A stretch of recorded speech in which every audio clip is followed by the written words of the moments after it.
Today we're going to discuss lending services. Now, remember a bank. A bank simply means a financial institution that is doing the business of banking. Now, the business of banking simply means the art of mobilizing funds in the form of deposit from the general public and using the mobilized funds for lending and investments in marketable securities at an account of the person or the business that is doing such business. That is lending. Now, lending service that we're going to discuss today is the one that is done by commercial banks. So we know that traditionally commercial banks mobilize deposits, and after mobilizing the deposit, then it offers credit facilities.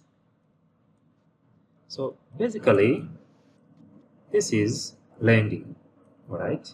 There are different credit facilities that are offered by banks. The funds that commercial banks use to offer these credit facilities is actually depositors' fund. So it is the mobilized deposit that is being used for lending purposes. However, I mentioned earlier that also banks invest in marketable securities.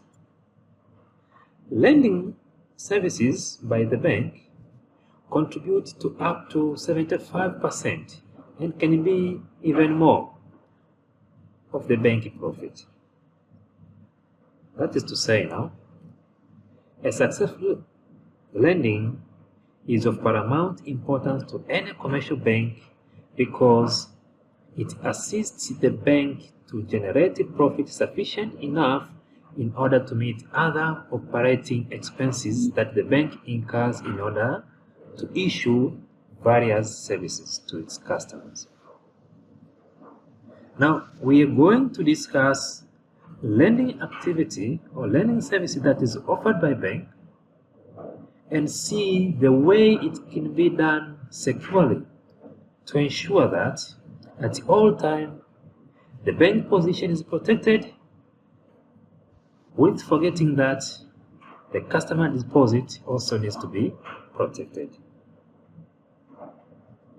Lending is a core business for most financial institutions.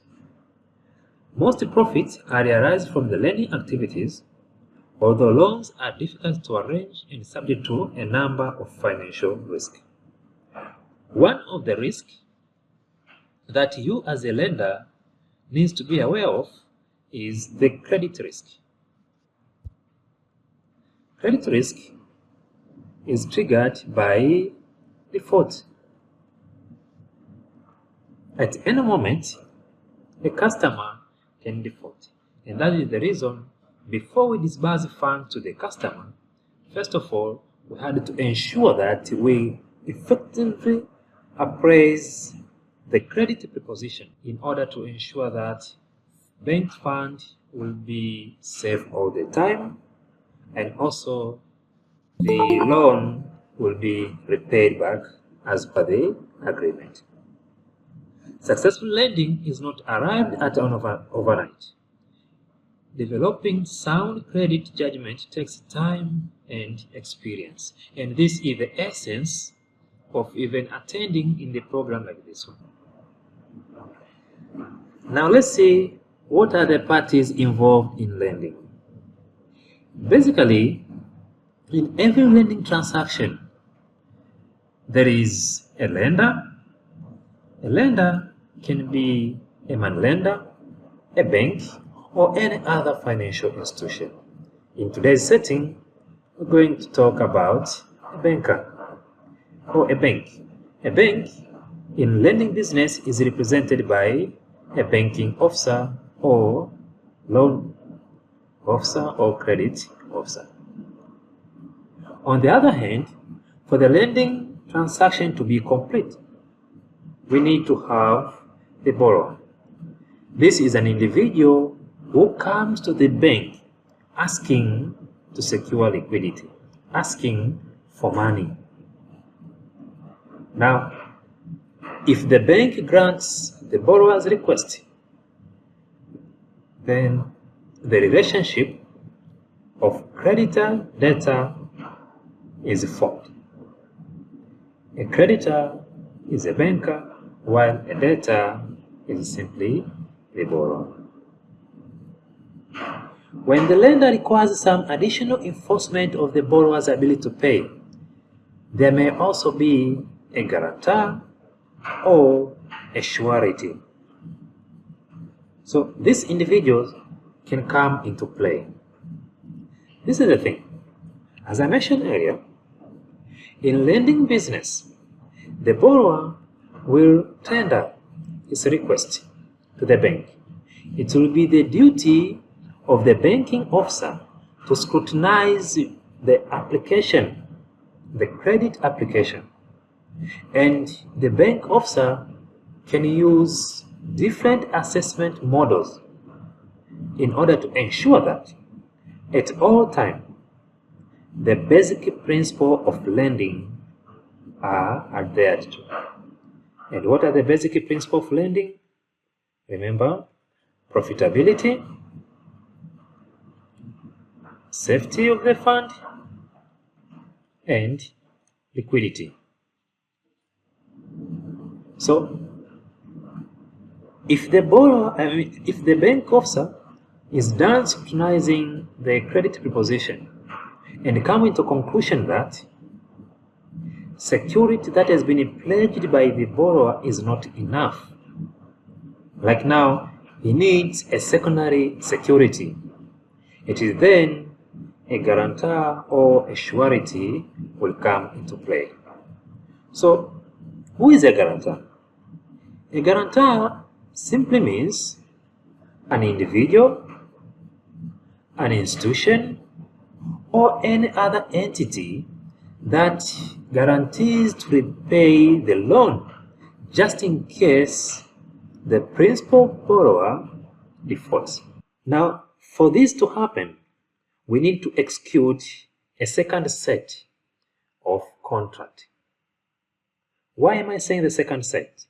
Because the first contract in lending is the contract between the borrower and the bank. This contract is independent of the guarantee contract. The guarantee contract now is between the guarantor and the bank. Therefore, a guarantor can be an individual, for instance, SAI.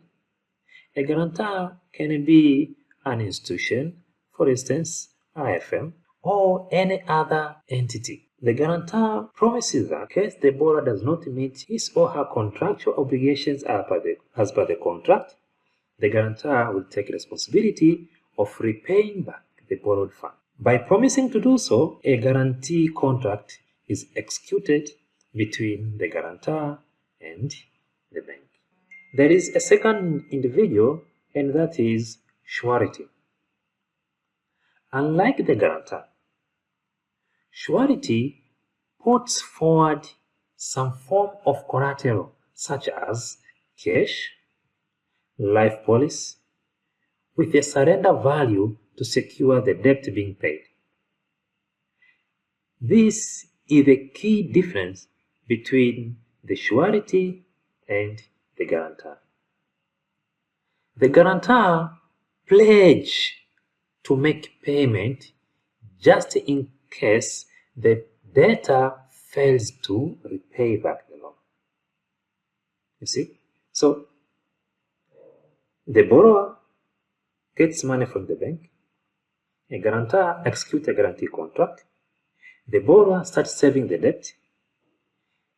In case the borrower, for some reasons, defaults midway, and then and only then the guarantor will show up in order to meet his contractual agreement to fulfill the promise of repaying back the borrowed funds. So that is to say, a guarantor does not put forward any assets in order to secure or to assist the borrower to get the loan. But surety means to put forward some form of collateral just before the loan is granted to the borrower. Lending agreement can be legal or equitable. Just as you see those two terms, legal, equitable. A legal agreement is usually based on contractual relationship drawn up between lender and the borrower, while an equitable arrangement does not always require a formal written contract. A legal agreement has one key attribute, and that is, it's supposed to be executed in such a way that, by itself, it can stand before the court of law. That's the legal agreement. But an equitable arrangement, by itself, it cannot stand before the court of law. Why? Because some of the arrangement or agreement might be verbal. That's the reason I say it does not always require a formal written contract.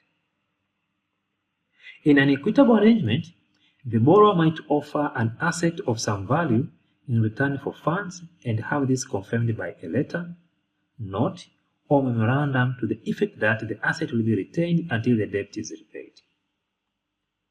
But the problem is, since whether it's a note, memorandum, or a letter, they are not perfected. Since they are not perfected, they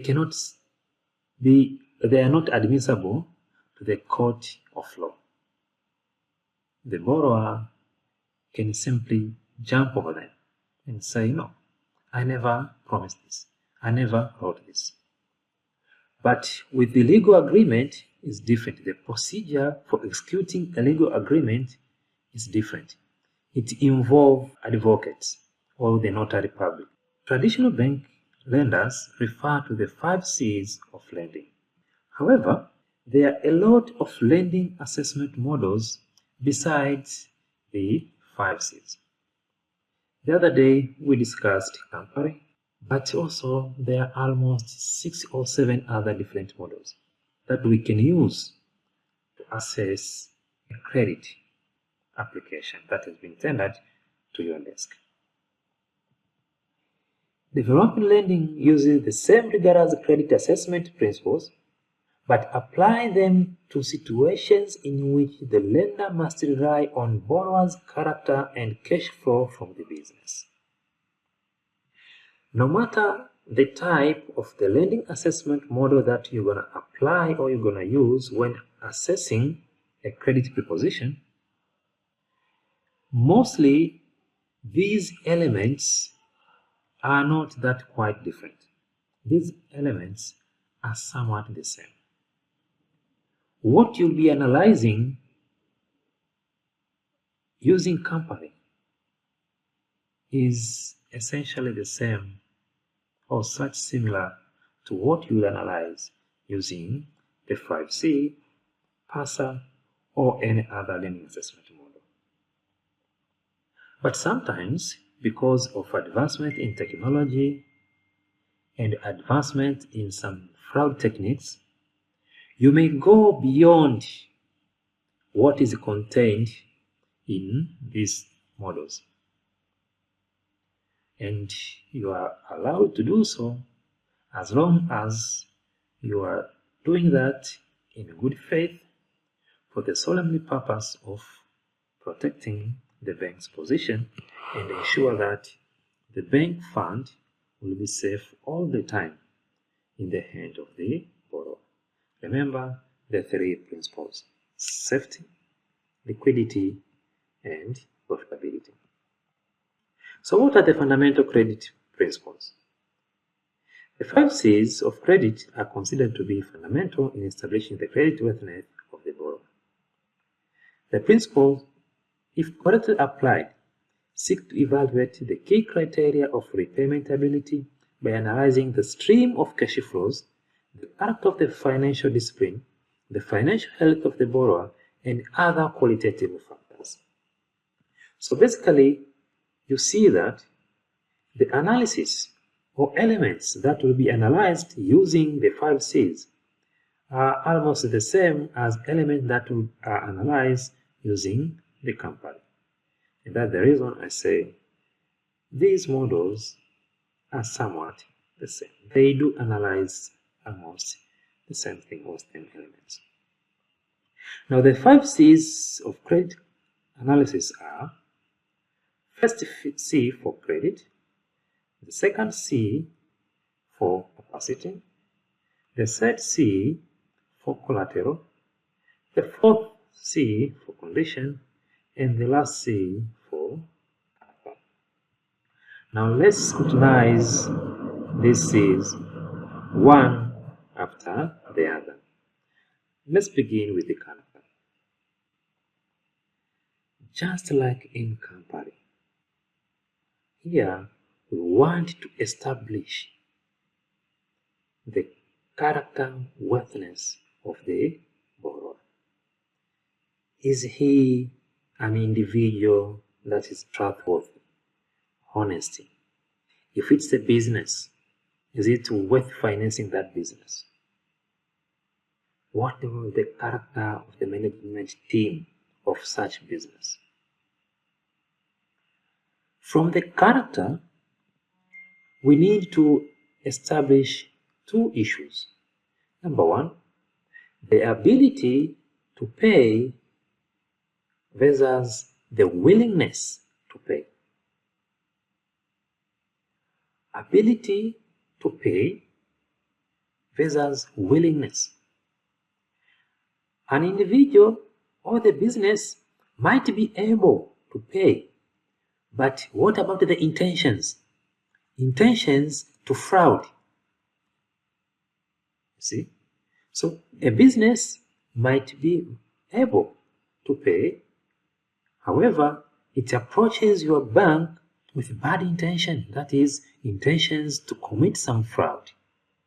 Now, you as a banker has a responsibility to ensure that when you do an appraisal, in the analysis, you establish both ability to pay and the willingness. So determine the degree of honesty of the borrower. Go through informations that have been tendered to you in form of documents or any other form. Scrutinize them correctly, clearly, just to be sure that indeed there is no falsification of documents, there is no inflating of figures or anything like that. A good character is one that has the ability to pay and the willingness. Second, we check capacity. Capacity refers to the source of repayment, for instance, the cash flow. The borrower must be able to meet all his financial obligations on the due dates. Remember the 3 principles of lending: profitability, safety, and liquidity. Now here, I want to talk a little bit about the liquidity principle. With liquidity is ability of an entity to meet its short-term obligations when they mature. That is what we call liquidity. A bank loans out depositors' fund. Depositors' fund, particularly demand deposit, is subjected to demand withdrawal. That is, at any moment, a customer may come over to your bank asking to make a withdrawal of their funds. A bank is supposed to honor customer's request, provided that the request has been tendered in the prescribed manner by the bank. Now, if the bank is in a liquidity crisis, if the borrower does not repay back the loan timely, because it's not the question that the borrower is repaying. No, we need timely repayment. Timely repayment can prevent any kind of liquidity crisis that the bank might face.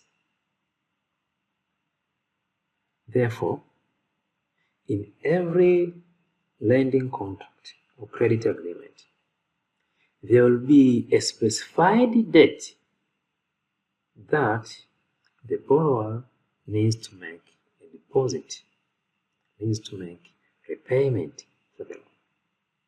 Now, we need to ensure that on that specified date, a deposit is made. If that is done, most likely we might prevent some liquidity issues. If you do not do so, and you have significant number of borrowers who does not meet their contractual obligation on timely basis, the bank can enter into crisis, and liquidity crisis is no good for the health of the bank. Therefore, please, when analyzing the credit proposition, ensure that the borrower will be able to meet financial obligation on the due dates in order to lessen or to avoid any kind of crisis that the bank may suffer. Now, how are you going to ensure that the borrowers will be able to do so? Do some analysis, for instance, financial analysis on the provided financial statements. Establish that the business or the project is profitable, the project is not overwhelmed by loans, and ensure that the character of owner of the project or business is good and that they have a will to commit themselves into this contractual obligation and honor all terms of the contract. Then we see capital. Capital represents the degree of commitment and the ability to sustain this commitment during bad times. So, the borrower needs to commit, needs to promise that the business or the project that the bank is financing will generate sufficient profit. There won't be any kind of fund mismanagement, moral hazard, let me put it that way, to ensure that the loan will be serviced as per the agreement. Therefore, it is up to the business owners or an individual, the borrower, to ensure that they are committed in order to meet their contractual obligation no matter what, in better times and even in bad times. Conditions. And the condition, we check macro environment. When you say macro, what are we talking about? Macro, aggregate level. So look at the entire economy. For instance, GDP, inflation, prevailing interest rates. Look at macro variables. After observing these macro variables, you can get a hint or a clue on whether this business will make it if you finance it or not. For example, If the loan is needed for setting up a retail business in a particular area, then the lender must make a study of the economic conditions, that is, the degree of propensity to spend by a resident in that locality. If the GDP of the country is good, no inflation, prevailing interest is good, like people can borrow money, people can pay back with no problem, people have disposable income, then you can be somewhat sure that indeed, if you are to finance a certain retail business at a certain locality, then the residents of that particular area will have some disposable income to come and spend on some items that are sold at this retail shop in order for the owner of the shop to make some profit and meet his contractual obligation. If the country, for example, is in recession, or if the locality is not that liquid, you need to hold back, because if you loan out the fund,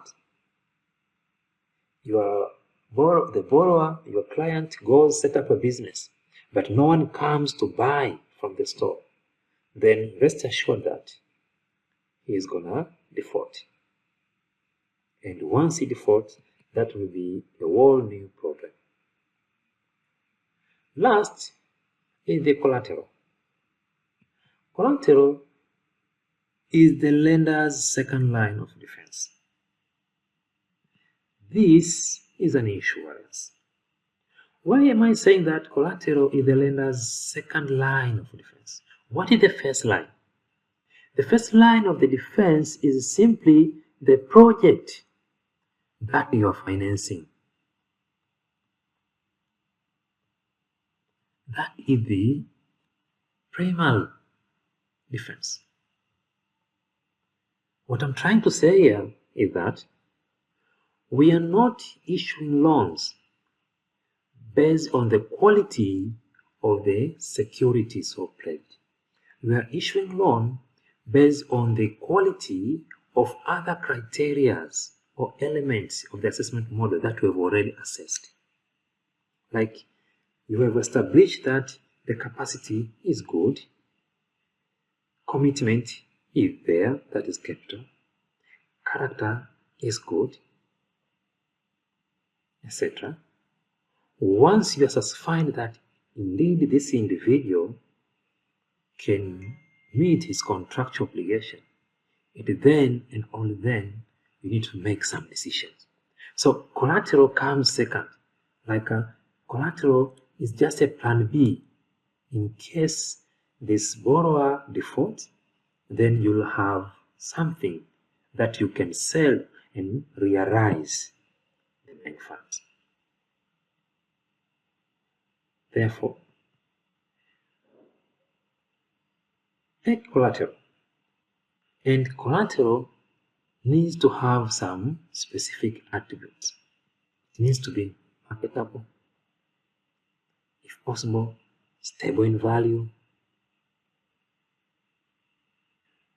easy to realize, easy to charge. Those are some qualities of the collateral. But remember, we take collateral as a second line, not first line defense. Realizing your funds from selling of collateral is unpredictable. Prices can change overnight. Some borrowers can take injunction from the court. Selling of collateral can damage the reputation of your bank or institution. Therefore, we do not really to rely on collateral as the base of making the decision on whether you should or should not grant the preposition. make your judgment based on the other aspects that we have analyzed.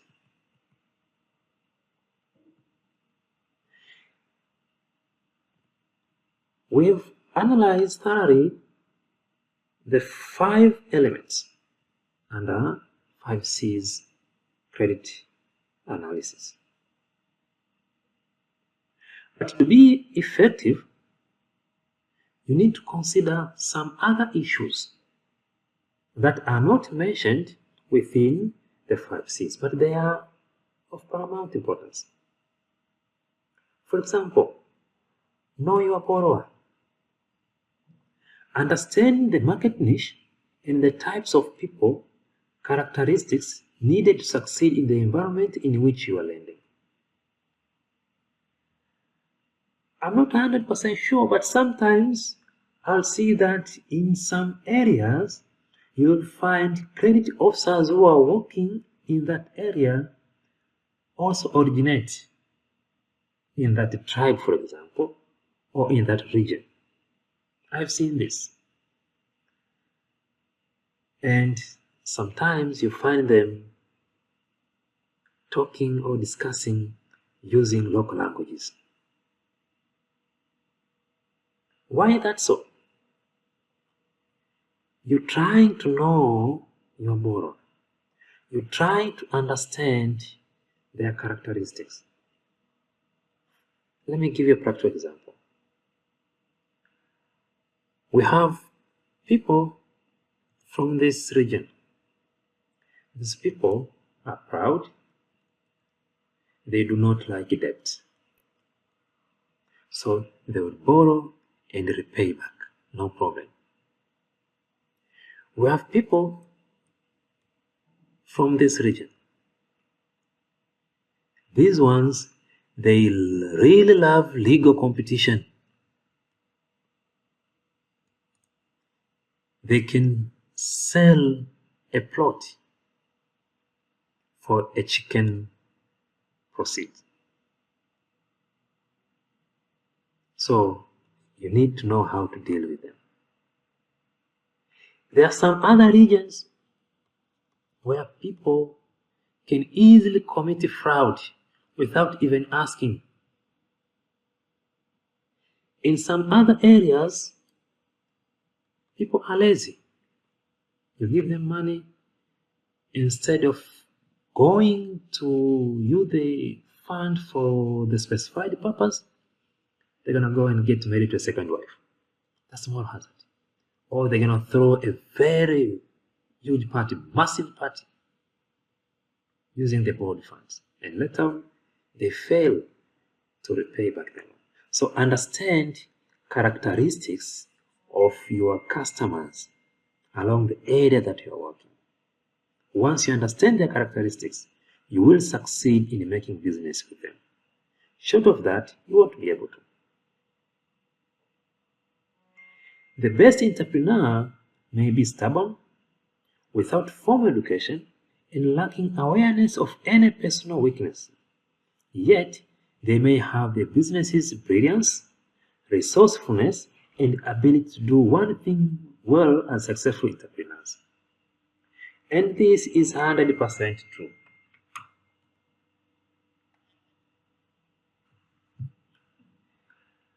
I'm not saying that we should not take our children to school.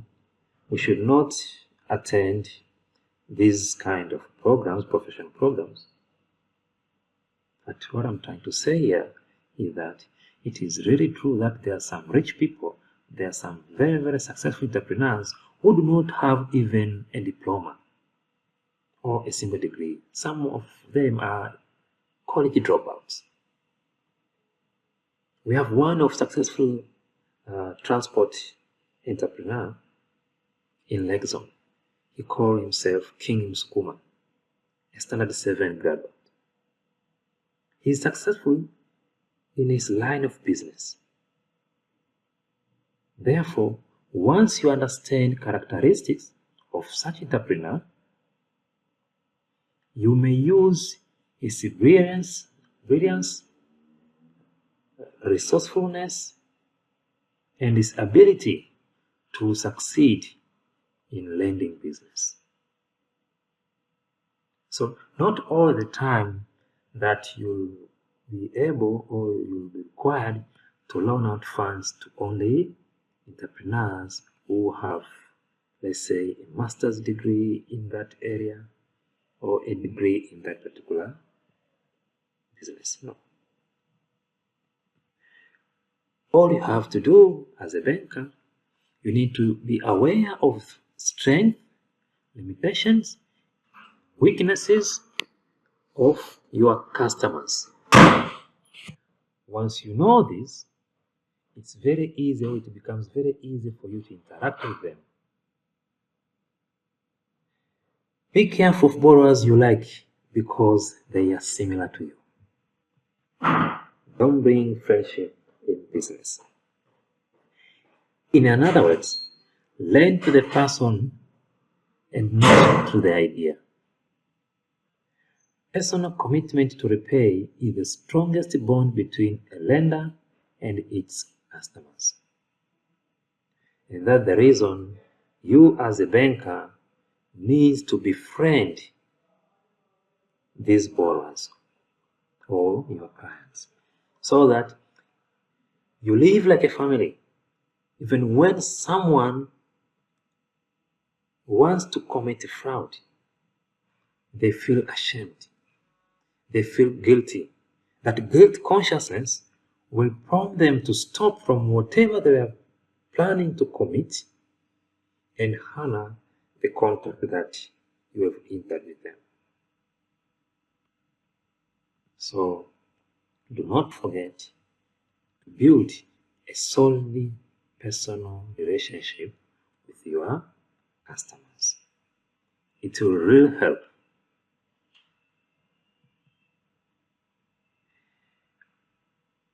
Another issue that we need to know or to check is structured loans to minimize the risk.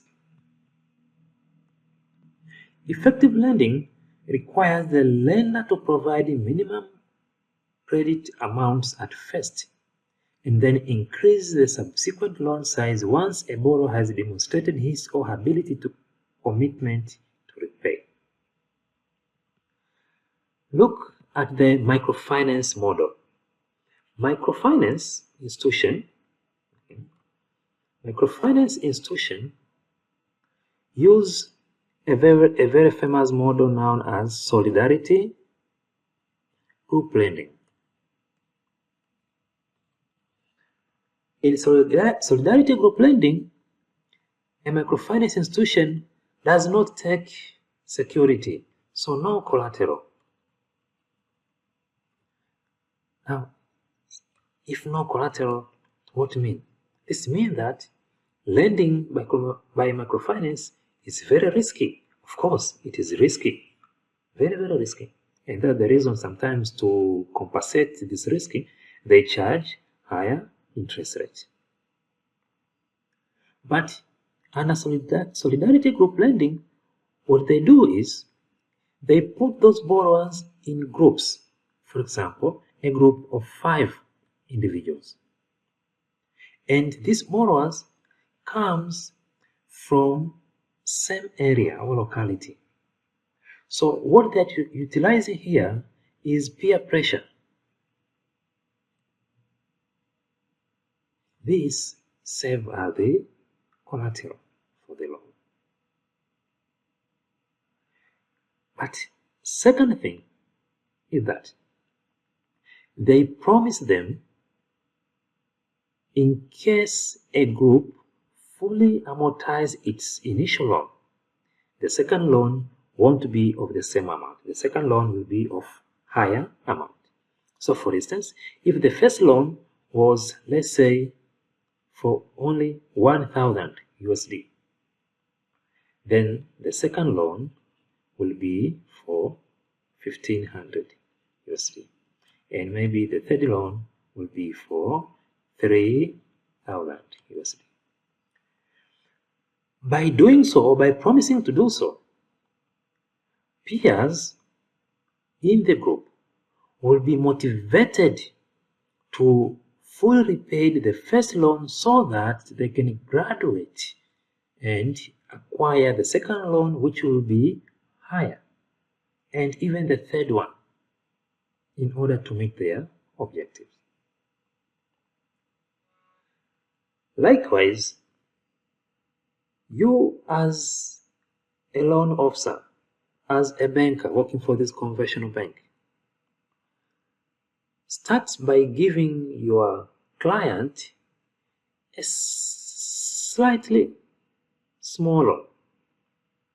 But again, it does have to be too small not to meet his targets, because if you do so, he'll go and borrow funds from somewhere else.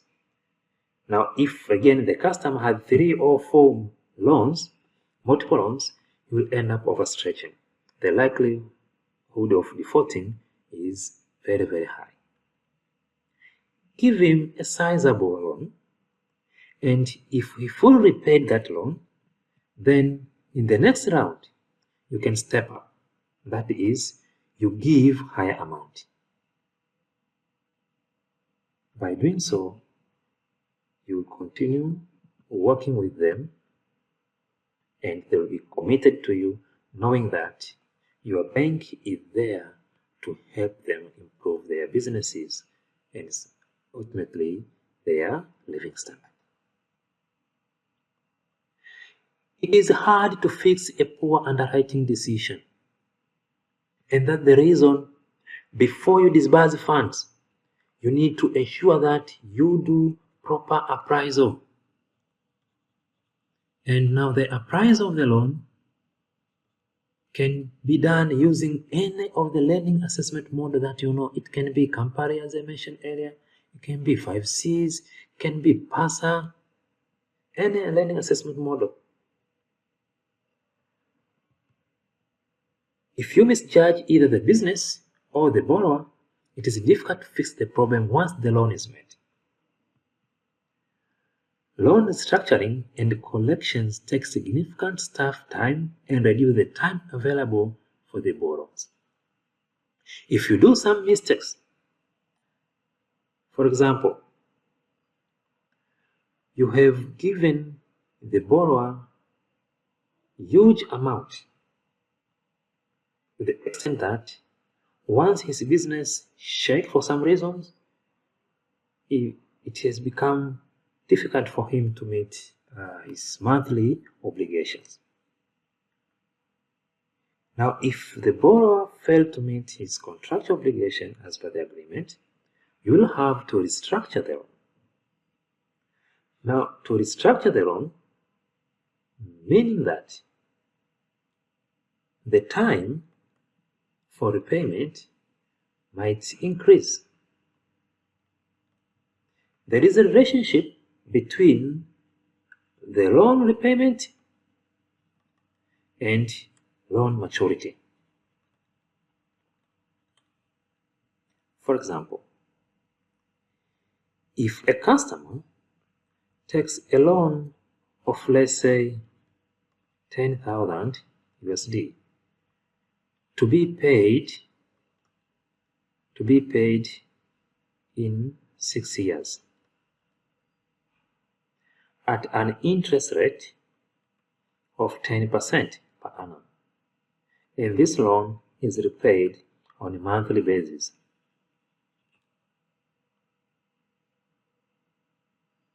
It means it will take a total of 72 months for the entire loan to be fully amortized.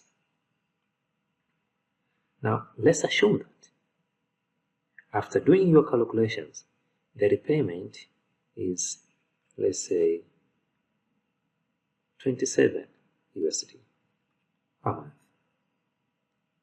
So 27 USD per month for 72 months until he fully amortized the loan. If this customer fails to meet his contractual obligation, that is to pay 27 USD every single month, to the extent that As a banker, now you are forced to restructure. It means now, same amount, depending with the time or the amount available by the time he defaulted. Let's assume it is for the same amount. Repayment time won't no longer be 6 years. You need to give some more time. Let's say 8 years. 8 years at the same interest rate of 10% on monthly repayment, then the repayment won't be 27. Repayment will be less than 27. The repayment, most likely monthly repayment, will be 15, for example. So, what I'm trying to show you here is that the longer the time to maturity of the loan, less repayment amount. The shorter the time to the maturity of the loan will be accompanied by huge periodical repayment of the loan. So please ensure that you correctly analyze the capacity or ability of these customers to repay so that you come with a conclusive answer or decision on the amount and the duration for the repayment of the entire loan. Careful evaluation of the business viability and borrower's character are essential to lending unless you can rely on collateral, cross-guarantee, and social pressure networks. But as I mentioned earlier, realizing your fund from collateral is difficult, and so do not lend based on the quality only of the collateral, but the quality of other aspects that we will analyze. Of course, you may ask for a secondary collateral, that is guarantees, but also there are some issues with guarantees. Depending on the social pressure or peer pressure, this again is a bit tricky, because sometimes even members within a very single group can collude to fraud. Pay attention to details. Lending is a business of details. You need to collect a number of information, analyze those information before you make decisions. In case of any inconsistency or discrepancy in the information that have been provided to you, seek clarification from relevant authorities, if possible, the authority or entity that produced such documents.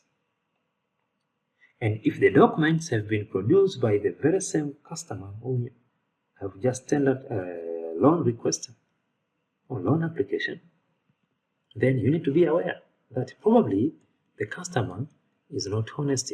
Probably he wants to fraud the bank. It's important to remember that. Otherwise,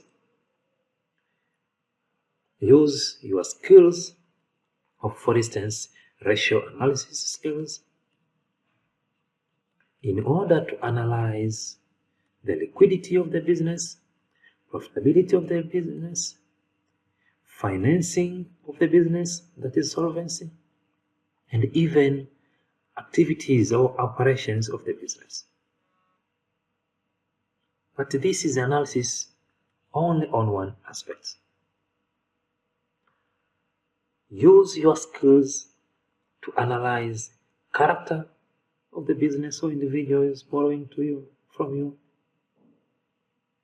repayment capacity, and collateral, besides other things. That way, you will be safe. Streamline loan administration systems, but stay in close touch with the borrower. Sometimes, bankers made some mistakes. And these mistakes can be due to pressure at the respective bank, that is, the pressure of meeting monthly or quarterly targets. I know that bankers have targets. Bank branch have targets to achieve. So when you are in a hurry to achieve those targets, in order to realize some bonuses or commission at the end of the quarter or year, you tend to forget to monitor these borrowers. You tend to forget to pay them visits. That is, the moment you give them funds, the moment you disburse the loan, you forget if they exist. So, if a customer was intending to fraud you, he will make a first deposit for the first repayment, second, third, and disappear. When you realize that this customer is not repaying back the loan, probably he has skipped 3 or another 4 deposits. You start tracking back the customer. It is time-consuming, costful, and stressful. But once you disburse the funds, if you develop a habit, and this we insist that please make periodic visitation to the business. If, let's say, it's a retail shop, a mini supermarket, get in there, pretend that you want to buy something, and find a way to talk to employees in that retail shop. When you talk to them, you can ask questions like, what time do they come to work? Are you getting paid on time? Are you very happy here? How is the situation going on? Do you see this business growing? What are your strategic objectives if they know? The answer that you will collect from staff in that retail shop can give you a hint on whether that business will continue to operate or something else is going on. For instance, you talk to them, they tell you, we are not happy, we are not paid on time, no meals, no what. That's a red flag. Now, once you realize that, you can summon the borrower and talk to them. That I understand there are some issues at your business, and these issues can lead to poor performance, and the poor performance can trigger a default, and I do not want you to default from your obligations. By telling them, by advising them, they will be alert that, okay, you are in constant touch, you are following what is happening with their business. So you will minimize the likelihood of defaulting. Some of the customers are supposed to come and make a deposit by themselves, and this is extremely difficult. That they need to do business, make a profit, get the money, and come to the bank to make a deposit for the loan, to repay the loan. This is difficult. It's very easy for them to skip repayment. But if you are in constant touch with them, if you talk to them, if you've developed some personal relationship, it will be easy to service this loan to the end. So please, you need to administer the loan. Stay close, stay in touch with the borrower. Again, you as a banker or a representative of the lending institution you need to keep constant monitoring of changing economic or market conditions. You need to be able to read the signs, like now the economy is booming or the economy is entering into recession. Now there is serious inflation or there is manageable inflation. Market condition, taste and preferences of consumer. Is there demand for product that the borrower is selling? If the demand for such products still exists, what about the level of competition in the market, technology applied, etc.? Because all those factors can contribute to the successful service of the loan to maturity or can contribute to default. Charge market interest rates. Avoid greedy. Remember, there is competition. You are not the only banker that is offering loans out there. There are some other bankers. So the market is competitive. Access to credit is more important than the cost. Therefore, by charging acceptable interest rate, by saying acceptable interest rate, I mean the interest rate that will be affordable to the borrower. So sometimes you can sit and negotiate. For instance, you say for a certain loan, the interest rate is going to be 20 per annum. And the borrower asks you maybe for 15% per annum. You sit down and discuss and come into conclusion. You meet somewhere in between. Let's say now you agree for 18% per annum. Both parties are happy. Now, if both parties are happy, that's fine. But if you insist on the expensive interest rate, most likely this borrower will run away from you. Now, if the borrower runs away from you, then you might be able to make the profit that your bank wants or need in order to make some other banking cost. There are also some fees beside the interest. Like bankers charge you processing fees upfront, insurance for the loan upfront. So you find that, for example, a borrower has asked for 20 million. This is the amount that they've asked. They are completely unaware of processing fees and insurance fees that are charged upfront. Their mathematics or their planning is entirely on the entire 20 million. You grant the request, you do not inform the borrower that once this amount has been granted, there are some fees that will be deducted. So for instance, processing fee, let's say 1.5% of the entire amount.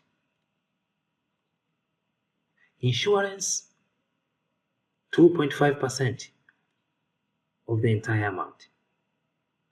So in total, this is 4%. Now, once you deduct 4% from this loan, this customer won't be happy because his planning was on the entire 20 million, nothing less. Therefore, if there are some fees, inform the customer beforehand. But again, as bankers, you can sit down and see how you can make these fees manageable and if possible, get rid of them or find another way to assist the customer to meet these fees. It is very possible, for example, the customer to pay these fees the very same way he's repaying back the loan. Like you can include them in the repayment, whether it's monthly repayment or quarterly repayment, etc. By including these fees into repayment, what does it mean? The customer will receive the entire amount that they have requested. They will be extremely happy. And when repaying back the loan, you make them understand that in the repayment that you are making, there is a fraction for principal, there is a fraction for interest, there is a fraction for processing fee, and another fraction for insurance. It is very possible. By doing so, you will be helping your customers. But by telling them that, okay, the amount that you've requested is enough, and later on you come to deduct some fees, you give them less amount, technically you are telling them that, first of all, they should never trust you, and second, they need to go somewhere else and borrow the missing amount, the amount that you've deducted here. Because if someone planned that they're gonna need the entire 20 million for the business, and you deduct, let's say, 3 million, they remain with 17. Still, they're gonna go somewhere else to find the 3 million. Now, the worst part in these developing countries is that this amount can easily be available from the microfinance institutions. And at the microfinance institutions, the interest rate is greater than the interest rate that is charged by conventional commercial bank. So you are putting your customer into unnecessary trouble. So please be aware of this issue. As a banker, be driven by the deal, not charity. A bank needs to make business. A bank needs to make a profit. Therefore, any contract that the banker will enter on behalf of the bank with the customer, it needs to satisfy the bank. It needs to have merits. Experience gives lenders the ability to recognize those deals that do not make sense, and those that might if they were structured differently. If an existing loan suddenly looks precarious, take action swiftly with a clear intention rather than allowing non-payment or problems to continue. Collect hard and fast. Consistent and disciplined loan collection reinforces the business relationship between the lender and the borrower. I'm going to say again this. Consistent and disciplined loan collection.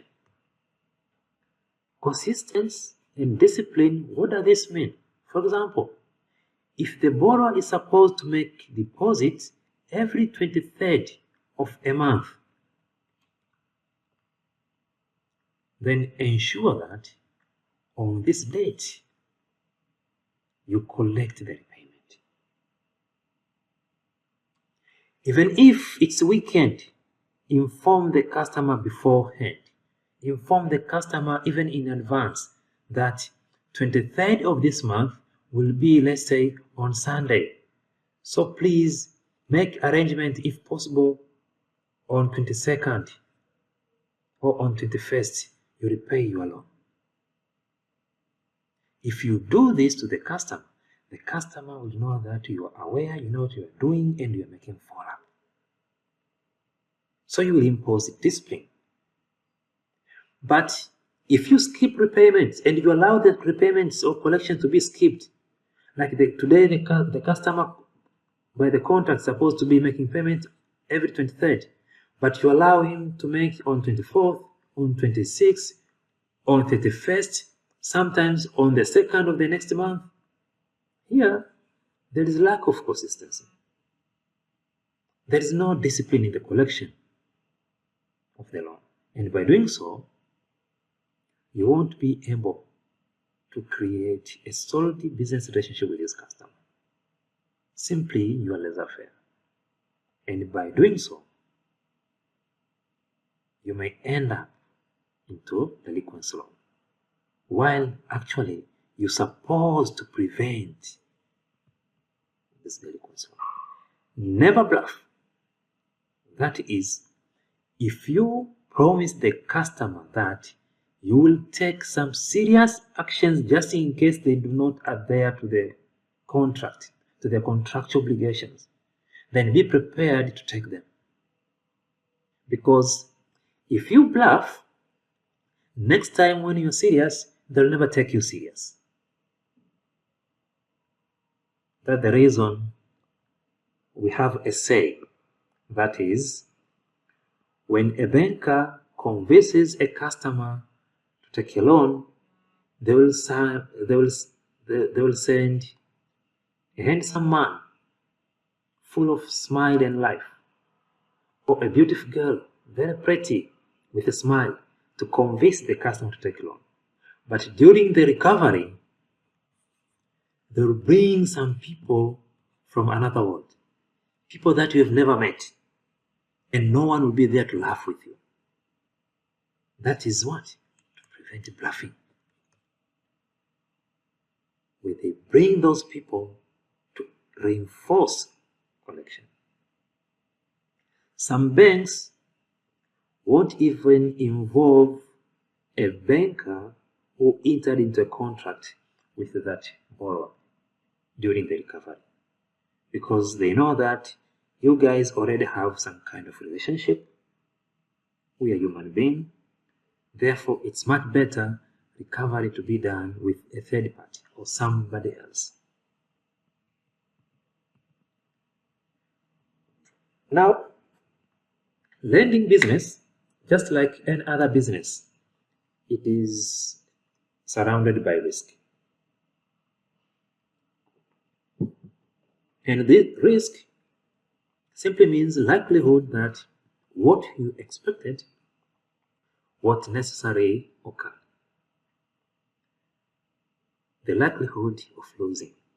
That is what we call risk. Now, in the lending business, the major risk that we are concerned with is the credit risk. So, what is the credit risk? Credit risk simply means the likelihood that the borrower won't be able to meet his or her contractual obligation.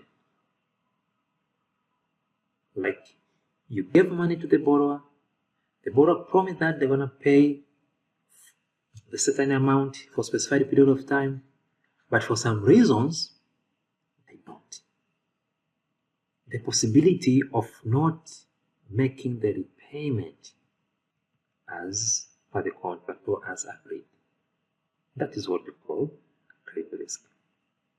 Obligor's ability to meet its obligation. There is uncertainty.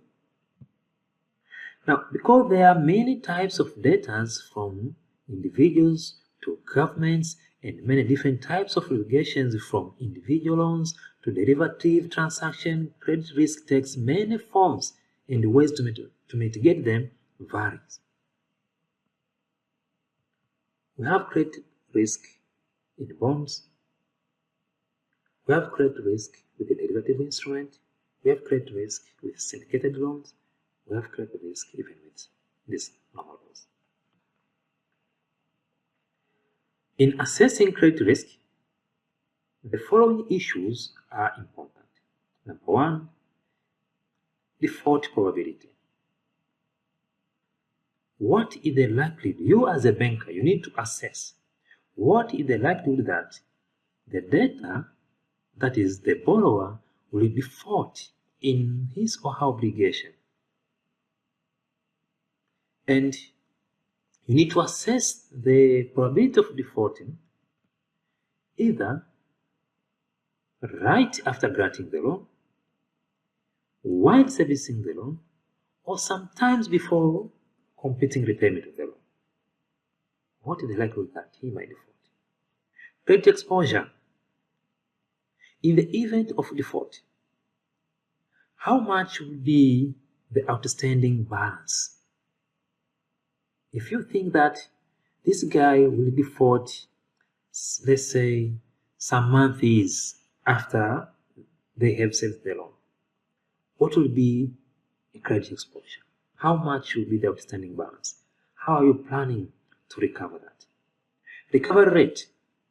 In the event of default, what fraction of the exposure may be recovered through bankruptcy proceeding or liquidation proceedings? Let's say it is a company and it has bankruptcy. When the company bankrupts, what do? We liquidate company's assets. Now,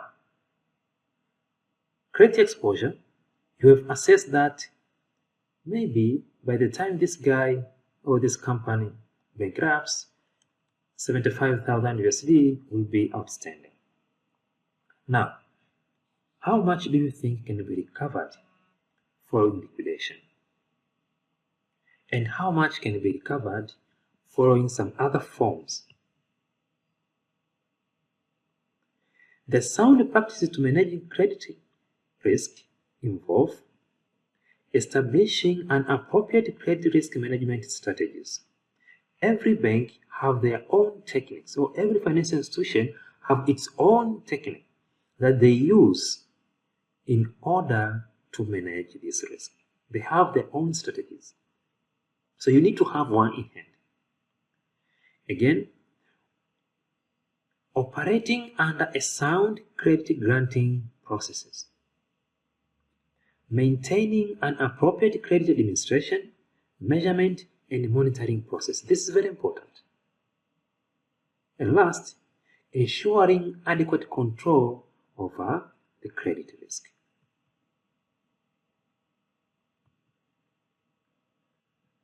Now, sometimes banks offer credit or loans for working capital.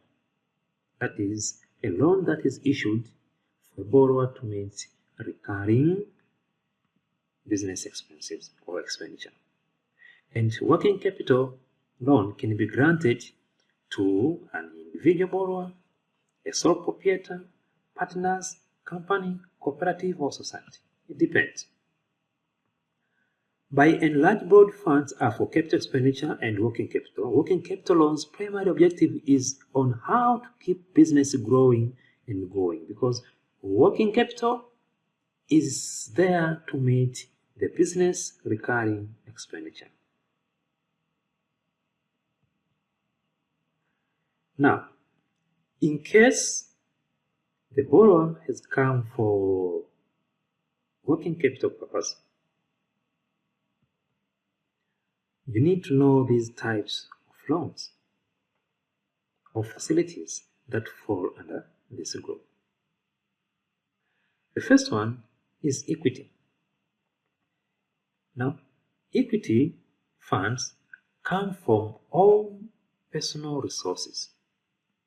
Can be family members or equity loan, a friend or third-party investor. They can inject some funds into anyone's business. So that one is termed as the equity. Trade creditors. A trade creditor may be willing to extend terms to enable to meet a big order. Remember, creditors can be your suppliers. Creditors can be anyone who gives money to your business. So, a creditor can finance your business by extending the terms of repayment in order for your business to be able to meet some other business commitment. Let's say there is an order which is massive and can generate enormous profit. But a customer or a business can as well get some funds from factor, thereby doing factoring. By how does this work?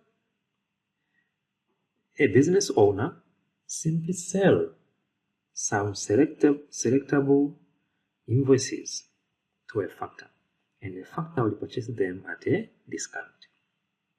By doing so, the customer will take responsibility of credit administration. line of credit. Banks offers different credit facilities that are structured to meet funding need of businesses.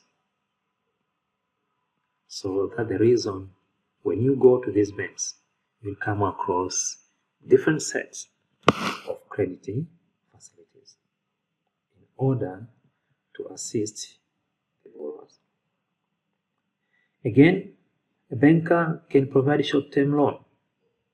Short-term loan usually takes less than a year to mature.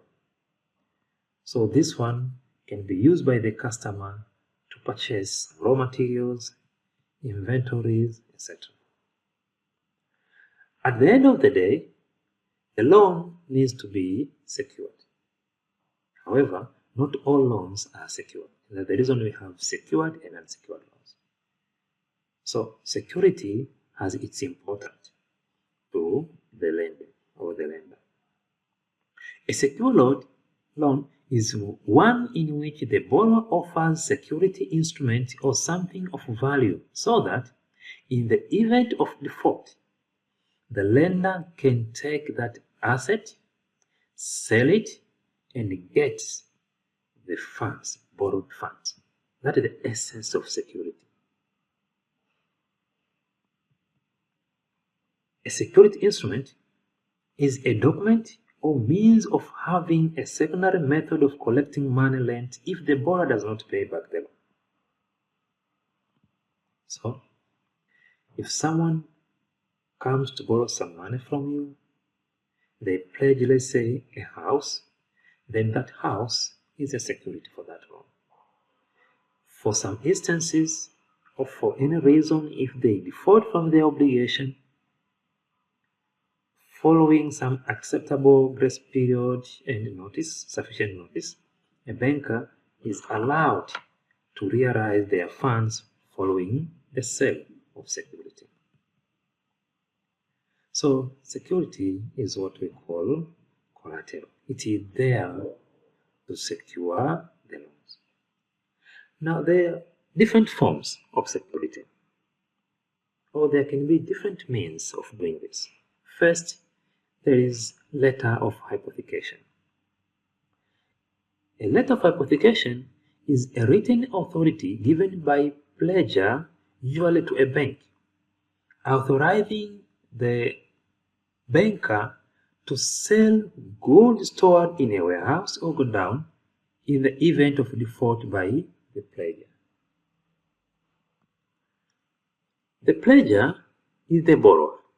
Okay? The pledger is the borrower.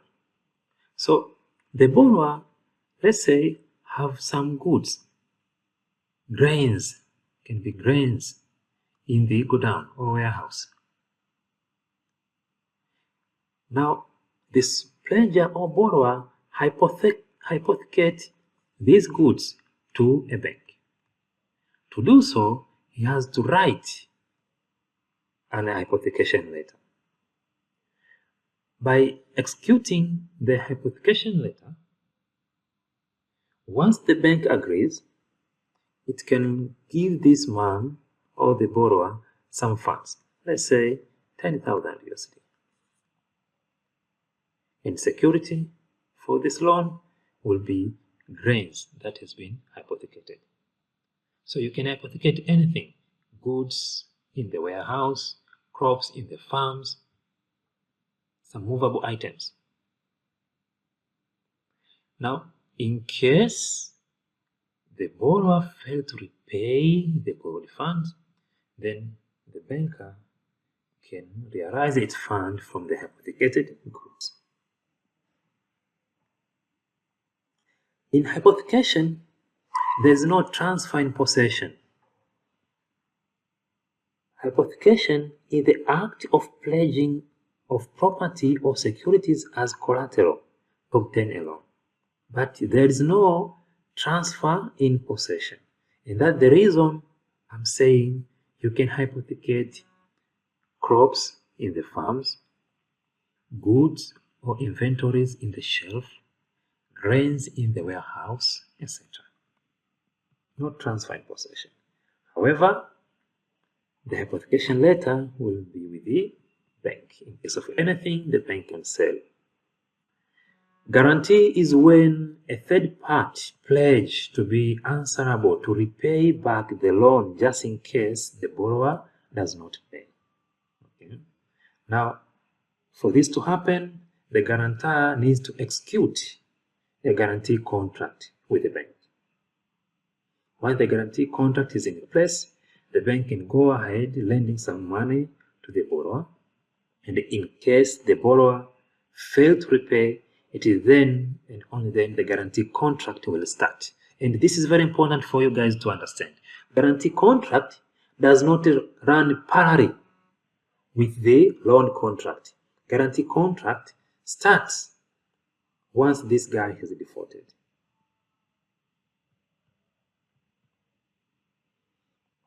Now, when do we take guarantee? We take guarantee as a secondary collateral. That is when the borrower's project is viable and the borrower has some collateral, but the collateral that the borrower has pledged is deemed not sufficient, not enough to secure the entire loan.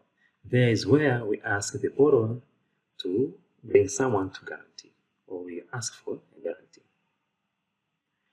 There is legal mortgage, that is conveyance of the legal interest in an immovable property, in most cases landed property, for the purpose of securing a debt or any other obligation on condition that ownership shall revert back to the debtor on payment of the debt or discharge of the obligation.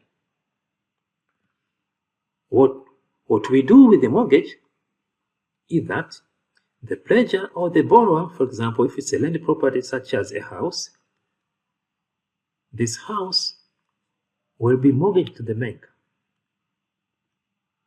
Document of title will be submitted to the banker for the loan.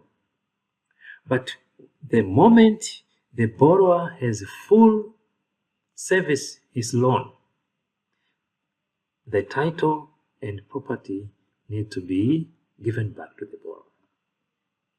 That's how we do with the legal mortgage. Then there's chattel mortgage, that is conveyance of legal interest in a movable property for the purpose of securing a debt or other obligation on condition that the interest shall revert back to the mortgagor upon full settlement of the debt or discharge of the obligation. Now, I need you guys to understand a difference between legal and chattel mortgage. First of all, the setting is the same. That is, title will be held by the banker during the entire tenure of the loan, but the moment the loan is fully discharged, then the title will revert back to the borrower. In both cases, the slight difference here is that legal mortgage is executed for immovable property, for instance, a house, while chattel mortgage is for movable property, something that is movable. But in both cases, in case the borrower does not meet his or her contractual obligation, remember, the borrower has already conveyed legal interest to the lender. So the lender is allowed to realize his funds following the sale of the pledged security or mortgage security.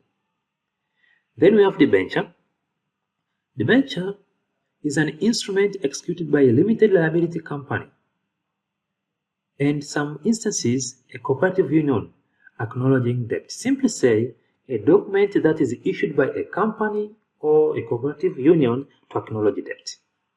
That is what we call a debenture. Now, a company is identified or recognized as a separate legal entity independent from its owners. A company can sue, a company can be sued. a company can own assets or properties. Therefore, a company can enter into a loan contract. Now, if a company has entered into a loan contract and borrow some money as a security, the company needs to pledge its assets. So, assets of the company are classified as fixed asset and non-fixed asset, right? Sometimes we call them current asset. Fixed asset can be machines, plots, plants, buildings, etc. Non-fixed, usually these are floating, can be inventory or stocks, bank money or cash, debtors, etc. Now, in the execution of the debenture, it can be on fixed asset or on floating. We call these floating. Why floating? Because they change over time. As the business continues, the value can change. Today, number of debtors can increase, tomorrow can decrease. At the very same time, when the number of debtors decrease, it means somebody has to pay their bank, therefore money in the bank will increase. Again, if money in the bank is used to buy some inventory, inventory will increase while money in the bank will decrease. So it's floating.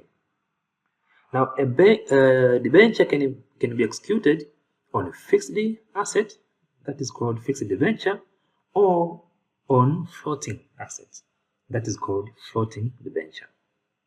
As a banker, I strongly advise you to execute both fixed and floating debenture. Just in case the borrower does not meet the obligation, you can realize your fund following the liquidation of the company's assets. Then we can use life insurance policy as a security. What is a life insurance? It's a contract between the underwriter and the insurance company. That is, the insurance company will pay the beneficiary specified amount of fund or money following the premium that has been paid by the underwriter or by the principal. Now, that amount that the insurer will pay according to the contract might be either on maturity of the contract or in case of death or end of it, whichever comes first.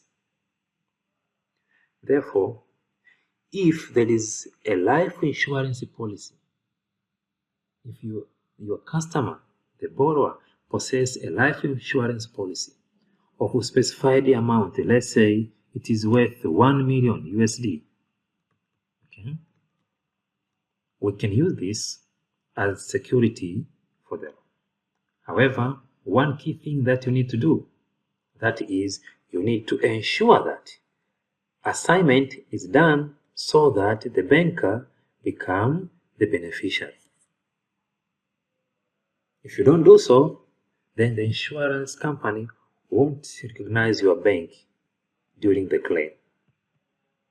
So life insurance can be used to save the security. Lines of credit. Remember, we discussed about liens. So balances refer to the right of one person to retain on an asset that is in his possession but belonging to another until certain demands of the possessor are met. Remember, with a lien, it gives the right for a banker to retain property that is under its custody in order to enforce repayment of a certain debt. We have two types of lien, particular lien and general lien. So it depends with the type of lien that the bank has executed. And last, we have the trade bills. That is For example, in international trade, you have your customer who have goods underway, and on hand, what will they have? A bill of lading. So your customer can approach your bank with a bill of lading asking for some money. Usually this is short-term financing. Your customer can as well bring to you a commercial invoice, consular invoice, or anything else that is acceptable to serve as security for the loan. These documents prove that indeed the title is of your customer. And if you're satisfied, you can issue some short-term financing while holding those documents of title. So the document of title can be a bill of lading, or a bill, railway consignment loans, etc. There are too many. Again, we as bankers, we accept government securities to serve as collateral for the loan. These are widely used. In our country, for instance, we accept treasury bills and treasury bonds. So government securities are highly acceptable to serve as security for the loan. Last is a guarantee from bank or any other financial institution. Of course, by saying any other financial institution, it has to be a reputable financial institution, not just financial institution. Therefore, if the guarantee comes from a bank or a guarantee comes from a reputable institution, then you ought to accept it to serve as security for the loan. And we know banks usually offers a number of guarantees. There is bank guarantee can be financial or non-financial guarantee. So it depends on the type of guarantee, provided that your bank officer has accepted it after confirming that indeed it is original, not falsified, then you can take it to serve as the security. In the case of unsecured loan, that is when someone borrows money with nothing more than their word or a paper that promises to repay. They do not pledge any collateral. That is what we call unsecured loan. So here, you simply enter into a covenant with the borrower, nothing else. He does not bring any asset to secure such loan. Now let's finish the session with some basics of the mortgage. A mortgage is a security for a loan on the property that is owned by your client. It is an instrument that the borrower, that is the mortgager, pledge to your bank in order to secure liquidity or to serve as security for a debt. Earlier, we discussed those two types of category of mortgage, chattel or legal mortgage. Of course, there is equitable mortgage as well, you see. But all in all, here is that by entering into a mortgage in plain terms, the customer is technically telling your bank that if they do not pay back the loan along with appropriate interest and any other fees that are included, you as a banker are authorized to own the property that has been pledged or has been mortgaged, and if possible, sell it in order to realize your fund. Now, mortgage payment is made up of the following. Number one, the principal. Principal is the amount of money that the borrower has just got from your bank. Now, if there was a down payment, then the remaining amount is what we call the principal. So principal is the amount that you are financing. For example, if the entire mortgage was for 100,000 USD and the down payment was, let's say, 25,000 USD, and the borrower has repaid this. So the remaining amount now for the mortgage is 75,000. So this is the principal. Interest, that is the fee, the cost for the mortgage. Okay, you see the amount of money that the lender will charge. Of course, interest is expressed in percentage. Mortgage is accompanied by tax that is payable to the relevant authorities. And again, since the mortgage will run for so long, and also if, let's say, it's a landed property such as a building, there are some hazards that can face the building, such as loss due to fire, storms, etc.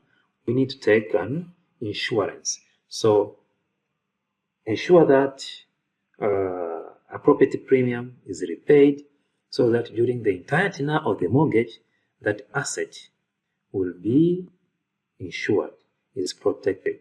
Just in case there is anything, then the insurance company will reimburse you. That marks the end of this session. Once again, I thank you very much for your time and patience.